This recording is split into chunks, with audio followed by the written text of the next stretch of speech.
Mic கொடுங்க sir. 19 டேஸ்ல இந்த படத்தை எடுக்கணும்னு ஏன் தோணுச்சு? அதுவும் ஒரு ஸ்டீரியோ டைப் பிரேக் பண்றதுக்காகவா இல்லை? அப்படிலாம் இல்லை. நான் ஷெடியூல் போட்டது வந்து 30 டேஸ் தான் போட்டேன். பட் ஒரு படம்ன்றது டீம் ஒர்க் தானே.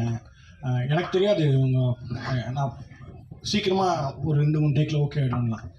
ஸோ அப்படி பண்ணும்போது என்னோடய ஆக்டர்ஸ் எல்லாமே சப்போர்ட் இருந்துச்சு. டெக்னீஷியன்ஸ் குறிப்பாக கேமராமேனாக இருக்கும். மெயினாக ஒரு படத்தோட செட்டில் இருக்கிறது கேமராமேன் டீம் தான். டைரக்ஷன் டீம் 4 பேர் தான் இருப்பாங்க. கேமராமேன் டீம் தான், லைட் மேன் எல்லாருமே. ஸோ எனக்கு கேமராமேன் ரொம்ப சப்போர்ட்டாக இருந்ததுனால அது பாசிபிள் ஆச்சு. அது வந்து திட்டமிட்டு பண்ணணும்னா கிடையாது. அப்படி எனக்கு தெரிஞ்சு யாராலுமே பண்ண முடியாது. எந்த படமாக இருந்தாலும் ஒரு இந்த டேஸை முடிக்கணும்னு நினச்சா அது முன்ன பண்ண தான் ஆகுமே தவிர இவ்வளோ டிராஸ்டிக்காக பாதியெல்லாம் முடியாது. எனக்கு அப்படி நடந்தது வந்து என்னோடய டீமோட சப்போர்ட் தான். ஆக்டர்ஸ் எல்லாருமே கூட. ஏன்னா நான் கண்டினியூஸாக ஷூட் பண்ணேன். நான் லஞ்ச் பிரேக்லாம் விட்டவே இல்லை. இவங்கெல்லாம் நான் சாப்பிடவே இல்லை, ரொம்ப டார்ச்சர் பண்ணியிருக்கேன். ஸோ யாருமே அப்படி கோச்சிக்கவே இல்லை. ஸோ என்ன நீங்கள் இப்படி கண்டினியூஸாக ஷூட் பண்ணுறீங்களா யாருமே கேட்கல. எல்லோரும் ரொம்ப நம்பினாங்க. ஸோ அதனால் அது பாசிபிள் ஆச்சு. அது வந்து இல்லை அந்த மாதிரிலாம் எனக்கு நான் பிளான் பண்ணி எனக்கு என்ன எடுக்கணும்னு எப்பவுமே தெரியும். அது மட்டும் தான் நான் ஷூட் பண்ணுவேன். வேறு யாருன்னா எக்ஸ்ட்ரா எடுத்துக்கணும் கூட எடுக்க மாட்டேன். அது எனக்கு பழக்கம்.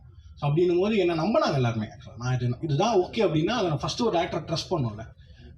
கேமராமேன் ட்ரஸ்ட், டீமே ட்ரஸ்ட் பண்ணணும். ஏன்னா படத்தை நான் எழுதியிருக்கிறத வந்து நான் என்னோட இமேஜினேஷன் ஒன்று இருக்கும்ல, அதுதான் நான் எடுக்கிறேன்றத கூட இருக்கவங்க முதல்ல நம்பணும்.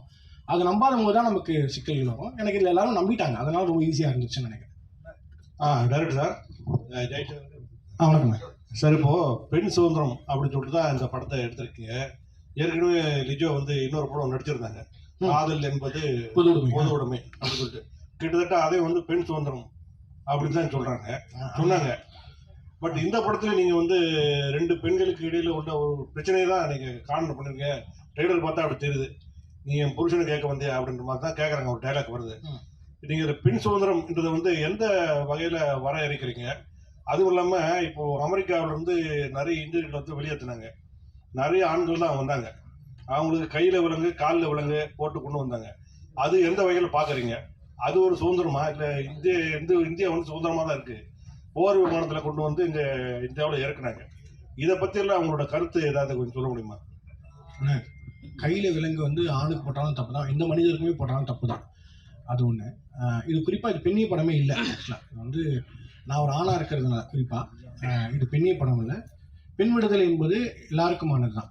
ஸோ வந்து பெண் விடுதலை பற்றி இந்த படம் பேசலை. நான் கண்டிப்பாக பெண் விடுதலை என்பது பெண்ணுக்கானது. அது ஒரு பெண்ணை பெற்றுக்கொள்வார். நான் ஒரு ஆணாக அதை பற்றி பேசணுன்ற அவசியம் இல்லைன்னு நினைக்கிறேன். அது நீங்கள் படம் பார்த்துட்டு நீங்கள் சொல்லணும். உங்ககிட்ட கேட்பேன். நீங்கள் இல்லை, நான் வந்து இப்போது இந்த பக்கத்தில் போனீங்கன்னா இங்கேருந்து பாருங்கன்னு சொன்னால் நீங்கள் அதை பார்த்துட்டிங்கன்னா உங்களுக்கு அதே தான் தோணும். ஆமாம், இல்லை அது நான் ஒரு ஐயா நான் அது வந்து ஒரு சர்ப்ரைஸாக வச்சுருக்கேன்.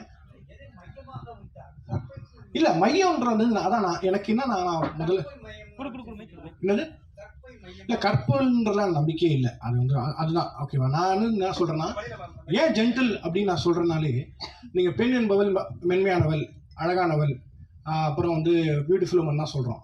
ஆனால் அவங்களுக்கு நம்ம ஜென்டில் சொல்ல மாட்டோம். ஆண் என்பவன் வீரமானவன், கம்பீரமானவன் சொல்கிறோம். ஆனால் அவங்களுக்கு ஜென்டில்ன்ற வைக்கிறோம்ல. இந்த ஸ்பேஸ் தான் நான் பெர்ஸ்பெக்டிவ் சேஞ்சாக இருக்கும் நான் நம்புகிறேன். ஸோ நீங்கள் படம் பார்த்துட்டு நீங்கள் தான் சொல்லணும் இது யார் ஜென்டில் உமன் அப்படின்றது. அதான் அது இல்லை, நீங்கள் லேடிஸ்ன்ற கேள்வி மைக்கில் கேட்டுறேன் சார். இப்போ எல்லா இடத்துலையும் பேசும்போது பெண்களுக்கு தான் முன்னுரிமை அப்படின்னு சொல்கிறாங்க. எல்லா இடத்துலையும் அப்படி தான் இருக்குது. மகளிருக்கு தான் இலவச பஸ் பாஸ்லாம் கொடுத்துருக்காங்க. அப்புறம் லேடிஸ் அண்ட் ஜென்டில்மேன் அப்படின்னு சொல்கிறாங்க. அப்புறம் சார் லியோ சார் பேசும்போது கூட சொன்னார், இது பெண்ணியத்தை பற்றிய படம் தான், பெண்ணியத்தை பற்றி எல்லாரும் என்னென்னமோ பேசுகிறாங்க. ஆனால் பெண்ணுங்களுக்கு சரியான விடுதலை இன்னும் கிடைக்கல அப்படின்னு மாதிரி சொல்கிறாங்க. நீங்கள் வந்து பெண்ணியல் பற்றி பேசலை அப்படின்னு சொல்கிறீங்க. இப்போ என்ன கன்ஃபியூஷன் சார் இந்த படத்தில்? இல்லை இல்லை, கதாசிரியராக நான் தான் அந்த கதை என்னன்றது சொல்ல முடியும்ல. ஆஸ் அ டேரக்டராக அது ஒரு பெர்ஸ்பெக்டிவாக கூட இருக்கலாம். மேபி ஒருத்தருக்கு பார்வை மாறலாம். அவர் வேறு அதான். பட் ஆஸ் அ டேரக்டராக நான் இந்த படத்தை வந்து நான் பார்க்குறேன்னு ஒன்று இருக்குல்ல, அதுதான் நான் என்னோட பெர்ஸ்பெக்டிவ் சொல்கிறேன். இப்போ அவர் சார் கேட்ட மாதிரி யார் ஜென்டில்னாரு, இப்போ அவர் ஒரு பாயிண்ட் ஆஃப் வியூவில் அந்த பாயிண்ட் ஆஃப் வியூ தான் அந்த படத்தோட ஒரு வித்தியாசமாக இருக்கும்னு நினைக்கிறேன். நம்ம படம் பார்த்த பிறகு கண்டிப்பாக நம்ம எல்லாருக்கும் இதை பற்றி ஒன்றும் பயங்கரமாக டிஸ்கஸ் பண்ணுவோம். இந்த கதை நாயகன் அப்படியா? அப்படிலாம் காட்டல சார். அதாவது உன் ஃப்ரெண்டா? கதையின் நாயகன் வந்து வேறு ஒரு வடிவத்தில் வேறு ஒரு நிறத்தில் இருக்காரு. நாயகிகள் 2 பேருமே சிவந்த நிறத்தில் சார் ஆக்சுவலாக சூப்பர் சார். ஆக்சுவலாக வந்து எனக்கு நான் வந்து 3 நாளுக்கு முன்னாடி அரியை கூப்பிட்டேன்னு சொன்னேன்ல. ஏன்னா நான் முதல்ல இந்த கதையை பண்ணும்போது நான் வந்து அரிக்கு சொல்லியிருக்கேன் ஞாபகம் நைட்டு. என்னன்னா இந்த மாநிலத்தில் இருக்கிற ஒருத்தரை நம்ம வந்து கேஷ் பண்ணக்கூடாது அப்படின்றது நான் ரொம்ப கான்ஷியஸாக இருந்தேன்.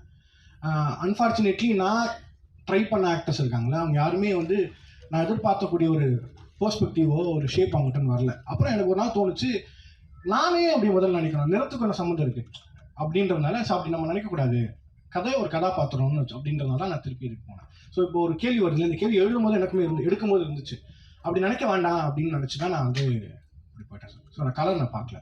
லிஜோ மேடம், ஹரி வந்து எல்லா படத்திலும் நல்லா தான் நடிச்சிருக்காரு. இந்த படத்தில் வந்து உங்களை கேட்டுறது கத்தி வருது, குக்கர் வருது, நீங்கள் என்ன பண்ணீங்க? கிரைம் சப்ஜெக்டாக என்னது இது? ஹரி எந்த படத்தில் நல்லவனா நடிச்சாரு? பெரும்பாலும் படத்தில் நல்லா.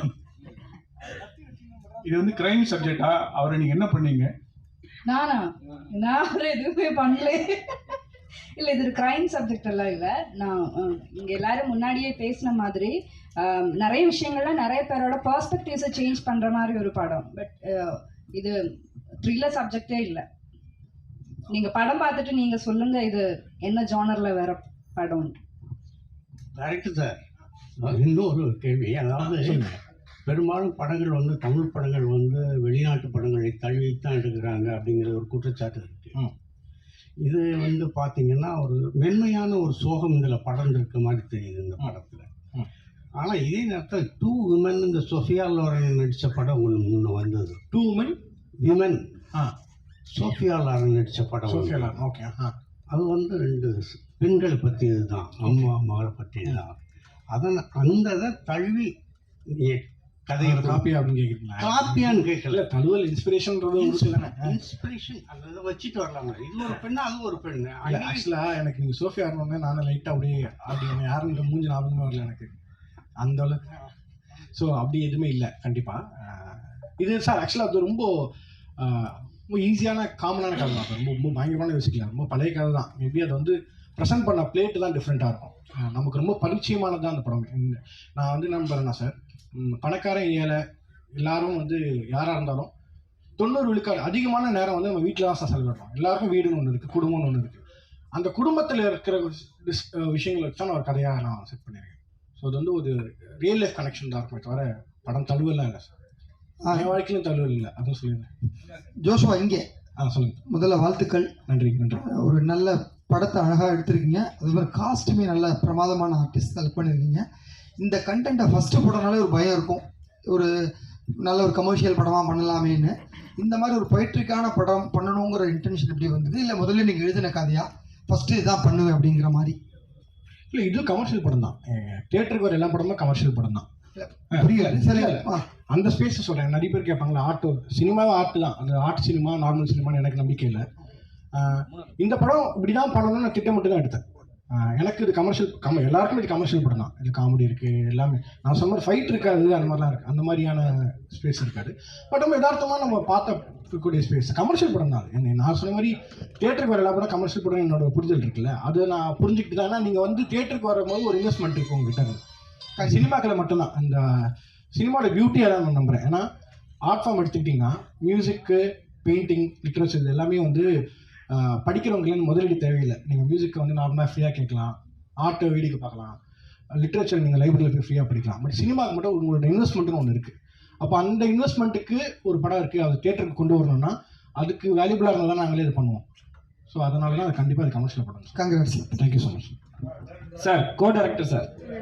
Sir co director. Co director அது ப்ளூ ஷர்ட். ஒரு கோ டைரக்டர்லாம் இல்லை. யார் co director? Co producer. Co producer PRO சொன்னதுனால கேட்குறேன். அது கொடுங்க சார். கோ ப்ரொடியூசர் சொல்லுங்க. என்னன்னா நீங்கள் ஸ்டேஜில் பேசணும்னு சொன்னீங்க, ஆணாதிக்கத்தை பேசுகிறவங்கலாம் செருப்பால் அடிக்கணும்னு சொன்னீங்க. செருப்பில் அடிக்கணும்னு இல்லை இல்லை, நீங்கள் சொன்னீங்க ஸ்டேஜில், அது எல்லாருமே வீடியோ கூட இருக்கும். நீங்கள் சொன்னீங்க, ஏன் அவ்வளோ கோவம் உங்களுக்கு ஆணாதிக்கத்து மேலே? இல்லை, இந்த படத்தோட சாரி, செருப்பால் அடிக்கிற மாதிரி இருக்கணும்னு சொன்னீங்க. செடுப்பால் அடிச்சா மாதிரி வசனம் எழுதியிருக்காரு யுகபாரதியார். அப்படி ஏன் அப்படின்னா, ஒரு ஒரு இந்த சமுதாய கட்டமைப்புல ஆண் பெண் அந்த 2 பேர் சேர்ந்து ஒரு ஒரு நேர்கோட்டுல போகும்போது தான் அந்த சமுதாயம் சரியான பாதையிலையும் இயங்க முடியும். அது இப்போ இல்லை, எப்போதுமே அப்படிதான். ஆனா நமக்கு அதை வந்து ஈஸியா நம்ம இக்னோர் பண்ணிட்டு போயிடுறோன்றது என்னோட ஒரு ஒரு கவலையா இருக்கு. ஈஸியா இக்னோர் பண்றோம் அப்படின்னா, இப்போ என்ன சொல்றது, அண்ணன் நாகன் ராஜா சொன்ன மாதிரி நான் அந்த பொண்ணு ஈக்குவலாக தான் ட்ரீட் பண்றேன். எங்க வீட்டுல என் பொண்ணுக்கு சுதந்திரம் கொடுத்துருக்கேன், என் ஒய்ஃப் ஃப்ரீயா போயிட்டு வரலாம். இது கொடுக்கறதுக்கு நீ யாரு? இதுவே வந்து ஒரு ஆணாதிக்க சாதி மனப்பான்மை தான் சொல்லுவார். நான் சாதி பேசுறோம், மதம் பேசுறோம், எல்லாமே பேசுறோம். ஆனா ஆணாதிக்கம் அப்படின்றது இந்த இடத்துல ஒரு சொன்ன மாதிரி ஆக்ட்ரஸ்ன்ற பேரை யூஸ் பண்ணுவோம், ஹீரோயினின்ற பேரை யூஸ் பண்ணுவாங்க. ஆக்சுவலா ஹீரோயின்றவங்க சொல்லுவாங்க, ஆர்டிஸ்ட், காமன் ஆர்டிஸ்ட். அந்த சாதி அந்த அந்த ஆதிக்க மனப்பான்மை தான் வந்து ஒழிக்கணும்னு சொல்றோம். நான் இல்லையேன்னு சொல்லிட்டு நீங்களே நம்ம சொல்லிக்கலாம். ஆக்சுவலா ஒவ்வொருத்தரும் சொல்லிக்கலாம். நான் அப்படி கிடையாதுங்க. ஒரு லேடி வந்தாங்கன்னா நான் சீட்ல உட்காந்துருந்தா உடனே நான் சீட்டை கொடுத்துருவேன், என் சீட் நான் கொடுத்துருவேன் அப்படின்னு சொல்றாங்க பாத்தீங்களா? அது மாதிரி மனசு எல்லாருமே எனக்கு ஏற்கனவே உரித்தானதுதான் வந்து இந்த சமுதாயத்துல இருக்கு, அதை தான் நான் கொடுக்குறேன்னு சொல்றேன் பாத்தீங்களா? அது தப்புன்னு சொல்லுவார். நான் இது வந்து எல்லாருக்குமான சமமான உலகம். அந்த உலகத்துல irrespective ஆஃப் ரிலீஜன், மதம், இனம், சாதி எல்லாத்தையும் சார்ந்து இருக்கிற அந்த சமுதாயத்துல எல்லாருமே பெண்ணை வந்து ஆணுக்கு கீழே தான் பாக்குறாங்க, பலவீனமா பாக்குறாங்க. சார், இப்போ தமிழ்நாட்டில் வந்து எல்லா நாட்டிலையும் சரி பெண்ணை வந்து கீழே தான் பார்க்குறாங்கன்னு சொல்கிறீங்க. ஆனால் நம்ம ஒரு விஷயம், இப்போ நம்ம மேரேஜ் ஆகிட்ட பிறகு ஃபர்ஸ்ட் என்ன போடுறோம்? இவரோட மனைவியின் பேர். இப்போ என் பேர் வந்து மோகன்ராஜ். இப்போ நம்ம எழுதும் போது ஐயா, நான் சமுதாயத்துல நீங்க ஃபார்மாலிட்டி போடுறத நான் சொல்ல வரல. நல்லா சார், இது ஃபார்மாலிட்டி கிடையாது சார், இது ஃபார்மாலிட்டி கிடையாது. இது சரிங்களா? பெண்ணை வந்து நம்ம முன்னிலைப்படுத்திக்கிறோம். நம்ம இப்போ கூட நம்ம பண்ணிட்டு தான் இருக்கும். ஆனால் சில விஷயத்த சில தவறு நடக்க தான் செய்யுது. அதை வந்து நீங்க வந்து ஃபார்மாலிட்டி சொல்லவே கூடாதுல்ல சார்? இல்ல, என்னோட பாயிண்ட் ஆஃப் சொல்றேன். நான் என்னோட பார்வையில இப்ப நீங்க ஒரு பத்திரிகையில போடுறீங்க, ஒரு இன்விடேஷன் போடுறீங்க. ஃபார் எக்ஸாம்பிள் அண்ணன் சொன்ன மாதிரி லேடிஸ் அண்ட் ஜென்டில்மேன் சொல்றாங்க. இது வந்து வழக்கம், ஸ்டீரியோ டைப். இது அதான் வந்து இயக்குனர் ஜோஷோ வந்து அதை அழகா உடைச்சிருக்காரு, சூப்பரா உடைச்சிருக்காரு. அது வந்து அருமையான வரிகளும் அங்க சேர்ந்து இருக்கு. ஓகேங்களா? நீங்க படம் பார்க்கும்போது தெரியும் உங்களுக்கு. ஆக்சுவலி இப்ப நம்ம சொன்னது என்னன்னா, அந்த கோர் தீம் என்ன சொல்லுவார் அப்படின்னா, ஒரு ஆம்பளை என்ன வேணா பண்ணலாம், ஒரு ஆம்பளை என்ன வேணா பண்ணிட்டு அதை சாதிக்கலாம், அதை வந்து நல்லதுன்னு சொல்லலாம், இல்ல அதை வந்து ஜஸ்டிஃபை பண்ணலாம். ஓகேங்களா? அதை ஏத்துக்கிற சமுதாயம் தான் நம்ம இருக்கோம், அதுதான் இருக்கும்ன்றதான் சொல்ல வராங்க ஆக்சுவலா. சோ அதை நீங்க படம் பார்க்கும்போது உங்களுக்கு முழுசா புரியும். டேரக்டர் சார் கொடுங்க. டேரக்டர் சார், நீங்க படத்துல வந்து நீங்க சொல்லிருக்கீங்க, அத சாங்ஸ் ஒன்று காட்டியிருக்கீங்க, கண்ணாடியை உடைச்சிட்டு அந்த பொண்ணு வந்து பொட்டு தாலி எல்லாம் எடுக்கிறாங்கன்ட்டு. ஆனா தமிழ்நாட்டுல பொறுத்த வரைக்கும் நம்ம தாலிக்கு பெரிய முக்கியத்துவம் கொடுப்போம். சரிங்களா? பெண்கள்னாவே தாலி, குடும்பத்து பெண்கள்னாவே அந்த விஷயத்த வந்து மறக்கவே மாட்டாங்க யாருமே. சரிங்களா? நீங்க வந்து ஒரு விஷயத்த உடைச்சிருக்கீங்க. இது தமிழ்நாட்டுல எந்த விதம் சாத்தியம்? இல்லைண்ணா, ஆக்சுவலாக வந்து நீங்கள் சொல்கிறீங்களே தமிழ்நாட்டில் அப்படி, அது வந்து நம்ம எல்லா மக்களோட கருத்தாக நான் சொல்ல முடியாது.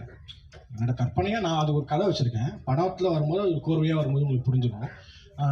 ஒட்டுமொத்த மக்கள், தமிழ்நாட்டு மக்களோட பிரதிநிதியை நம்ம என்னையும் நான் சொல்ல முடியாது, உங்களையும் சொல்ல முடியாது. அது உங்களோட ஒரு கொஸ்டினாக வைக்கிறீங்க.